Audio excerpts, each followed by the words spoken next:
Вас приветствуют победители регионального этапа конкурса по статистике тренд Рената Кудашева и Ислам Дегучаров. Мы учимся в 10-м профильном социально-экономическом классе Национальной татарской гимназии города Саратова.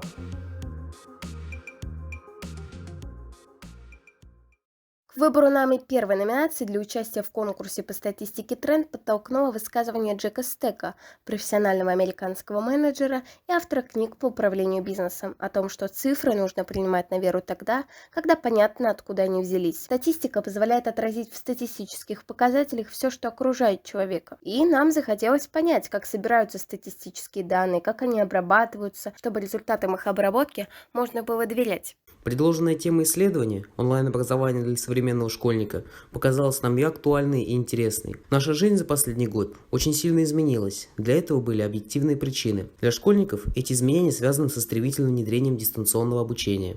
Благодаря участию в конкурсе у нас появилась возможность с разрешения администрации гимназии собрать информацию, которая помогла бы понять суть происходящих изменений в системе образования и отношение к ним педагогов и учащихся. Изучив методические рекомендации по выполнению конкурсной работы, мы определились с целью исследования. Изучить на примере гимназии с помощью статистических методов особенности реализации онлайн-образования и отношения к нему участников образовательного процесса. Стало очевидным, что для организации проведения исследований нам необходимо расширить или получить новые знания сразу по двум направлениям – по статистике и по организации онлайн-образования. Для этого необходимо было решить следующие задачи: изучить специальную литературу по организации исследования, определить различия между онлайн-образованием и дистанционным обучением, также выявить возможности и препятствия для развития онлайн-образования. Источниками новых знаний для нас стали учебники по статистике и просветительские издания. Был определен источник получения данных – анкетирование. Заполнение анкет производилось в соответствии с принципом добровольности и анонимности. Определены объект исследования, предмет исследования, единицы наблюдения, время наблюдения. Был разработан организационный план исследования. На разработку вопросников для учащихся и учителей понадобилось время. Для корректной формулировки вопросов сначала надо было изучить нормативные документы Министерства просвещения РФ по организации дистанционного обучения, понять особенности онлайн-образования. И в этом нам помог официальный сайт ведомства.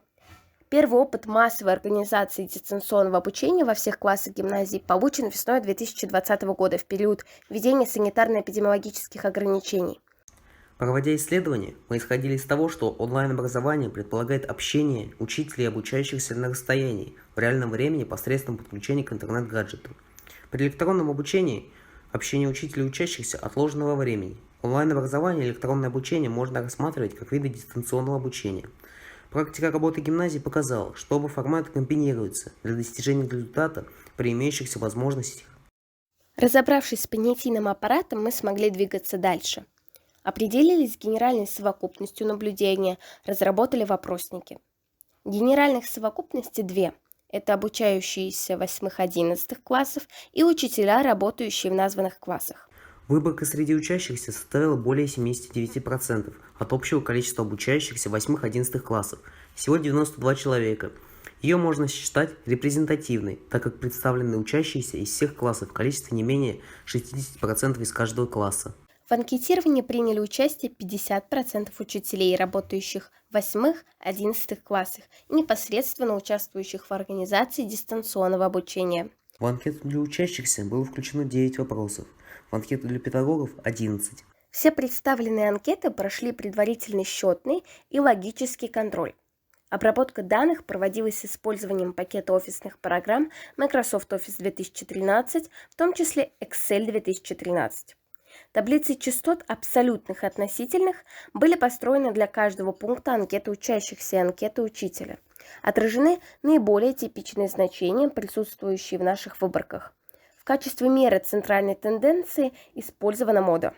Полученные данные были визуализированы.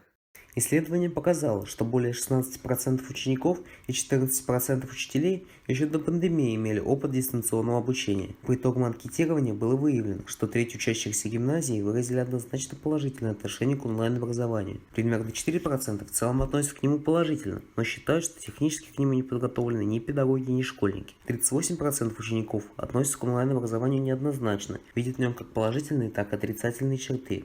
Среди учителей отвергают онлайн-образование примерно 14% опрошенных.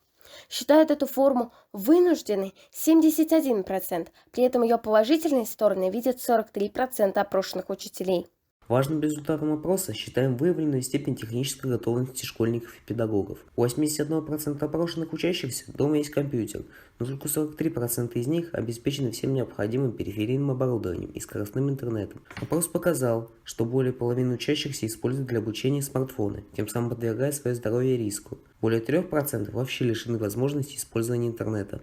Среди учителей 86% считают себя обладающими всеми необходимыми техническими возможностями. Что касается технологической и методической подготовленности, то только 43% учителей оценивают ее как стопроцентную, а 57% испытывают сложности, в том числе в работе со специальными приложениями и программами, в разработке методических материалов к урокам, а каждый пятый учитель постоянно сталкивается со сбоями в работе оборудования и интернета. Оптимальной формой взаимодействия учителей и учащихся, по мнению опрошенных школьников, является видеоконференция. Так думают 56% школьников.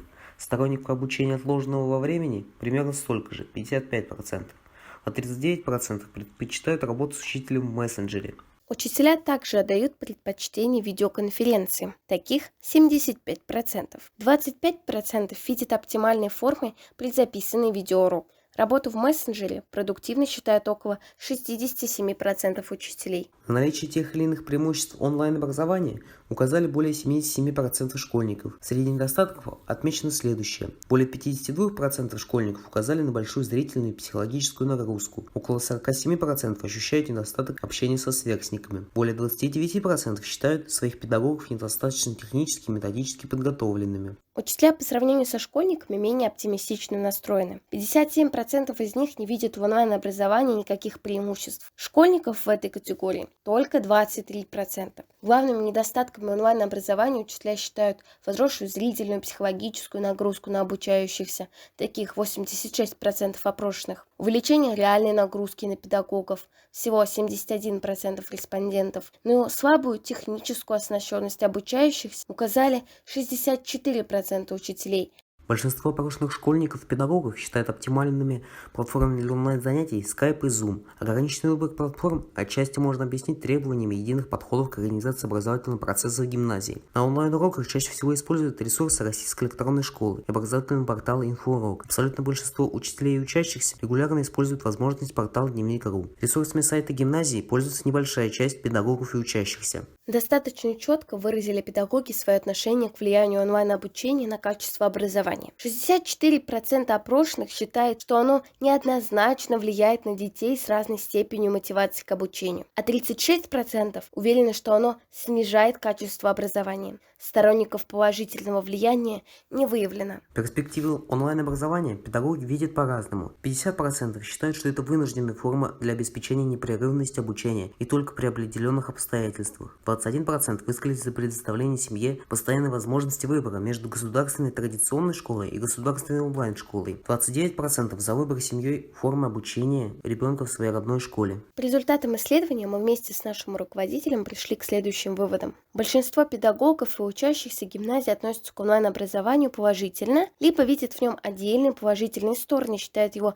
перспективной формой обучения. Приобретенный опыт пока недостаточен для ощущения учениками комфортности и уверенности на уроке, а учителями спокойствия и сосредоточенности на содержании занятия, а не на его технической стороне. Учителя гимназии осознают необходимость дальнейшего развития своих информационно-коммуникационных компетенций. Требует усиления техническая оснащенность участников опроса, прежде всего учащихся, которая позволит сократить имеющиеся риски для их здоровья. Необходимо продолжить работу по дальнейшему формированию электронной информационно-образовательной среды в гимназии, которая позволит эффективно организовывать образовательный процесс, независимо от места нахождения учителей и обучающихся.